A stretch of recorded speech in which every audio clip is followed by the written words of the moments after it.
It's called The Day I Killed. The day I killed wasn't different from any other day. In fact, it was a little bit happier than most initially. It was the opening day of basketball season, and we were excited. We'd left early. There was plenty of time. In my 47 years living in my hometown, I'd never seen a car pull into or out of that driveway. And I certainly didn't expect a car to cut across traffic into a blind curve. And I slammed on the brakes as hard as I could, but there was almost no time. The elderly lady driving turned towards me. I was staring her straight in the face when we hit, and my car T-boned hers. She spun across the road like she'd been hit by a missile. I can still see her face in my mind. The fear covering her when she realized what was about to happen. Because she realized a second before I did.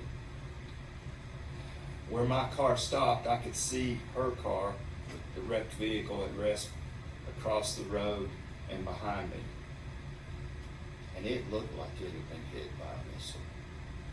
And when help arrived, I didn't expect it, I asked about her. And they told me she was fine. And I told them, "You're lying," with a curse word right in front of the line. One thing I didn't know, and nobody told me, I'm sorry. She had her two granddaughters in the back seat. And when the EMT checked my blood pressure, both numbers were close to 200 for anyone's comfort, and apparently my health. So even though I knew the wreck wasn't my fault, I felt pain and a heaviness on my heart.